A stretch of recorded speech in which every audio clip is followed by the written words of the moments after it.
Salut, ça fait longtemps qu'on s'est pas vu. Je sors de mon hibernation pour adresser quelque chose, un phénomène qui m'inquiète vraiment beaucoup des 48 dernières heures.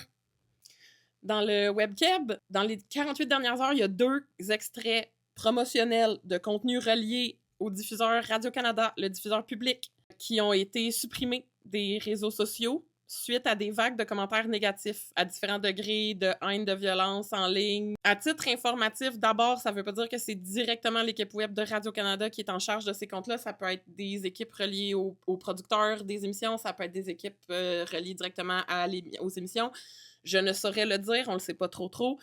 Fait que c'est pas nécessairement un reproche pour Radio-Canada. Chose certaine, il va falloir que la maison Radio-Canada chapeaute ces décisions-là ou encadre ce genre de décisions-là parce que là, ça prend une tangente qui n'est vraiment pas souhaitable. Le premier extrait qui a été supprimé, c'est un extrait promotionnel de l'émission de télé, on va se le dire, dans laquelle on entendait Jean-Philippe Dion et Catherine Dupin principalement se prononcer en défaveur des Robins des Ruelles qui se sont emparés de biens, de denrées alimentaires pour les redistribuer à des personnes dans le besoin dans le quartier Hochelaga-Maisonneuve. Somme toute des personnes bien nantis qui n'ont rien à voir ni avec les épiciers, ni avec les gens d'Hochelaga-Maisonneuve qui se prononcent comme ça. Heureusement, dans cet extrait-là, on avait aussi Vanessa Destinée qui était là pour rééquilibrer le discours un peu en soulignant la violence d'être contre ce genre d'action citoyenne-là ou de désobéissance civile-là devant des épiciers qui génèrent des profits faramineux aux dépens de la population. Fait que cet extrait-là a été supprimé suite à une vague de commentaires négatifs de la part de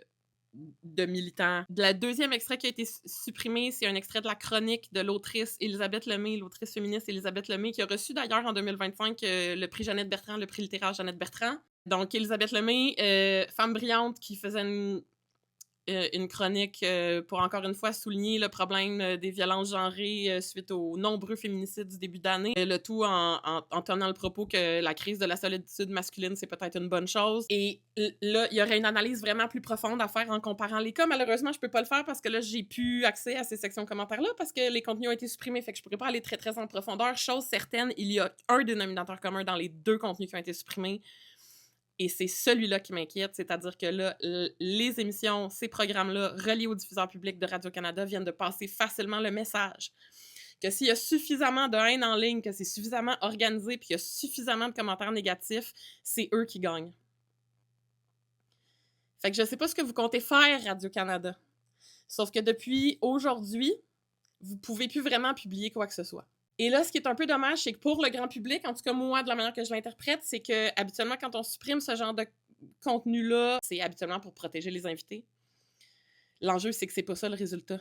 En ce moment, on a Élisabeth Lemay qui est victime d'intimidation en ligne parce qu'elle a fait justement les choux gras de chroniqueurs de TVA qui fonctionnent au rage farming pour générer des clics. Puis elle est devenue le target de ces gens-là. Fait que même supprimer un contenu, ça protège pas vos invités parce que le mal est fait, c'est trop tard. Et je peux pas m'empêcher d'y voir aussi une manière d'essayer de protéger votre réputation, la réputation des émissions, la réputation du diffuseur. Et laissez-moi vous dire qu'en 2026, ce n'est plus ça non plus. Et qu'il y avait d'autres actions à prendre avant de supprimer ces contenus-là. On aurait pu masquer des commentaires, supprimer des commentaires, on aurait pu fermer des sections commentaires si c'était trop difficile à gérer pour les ressources humaines qu'on avait à la modération. On aurait aussi facilement pu, parce que ça, c'est le merveilleux côté de la médaille, ce genre de section commentaires-là, c'est comme une espèce de grosse boîte à compte à bloquer. Fait qu'on aurait pu choisir les commentaires les plus problématiques et violents, en profiter pour bloquer ces comptes-là, pour essayer de prévenir ce genre de dérive-là à l'avenir. Et on aurait aussi pu saisir cette chance-là de manifester clairement ce qui est inacceptable et de renforcer la netiquette des plateformes de Radio-Canada. À la place, on a choisi de supprimer ces contenus-là, ce qui vient donner raison au public agressif en ligne, ce qui va juste booster le phénomène. Fait que bravo pas, on va se le dire, puis de l'huile sur le feu. Franchement, vous pourrez plus rien publier. Vous pourrez plus rien publier.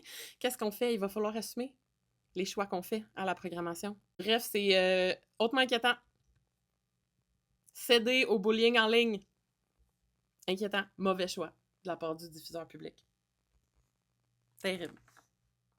By the way, si vous faites ça, puis vous êtes un particulier, puis vous supprimez une vidéo dans laquelle vous recevez de la haine, c'est tout à fait légitime et je vous comprends.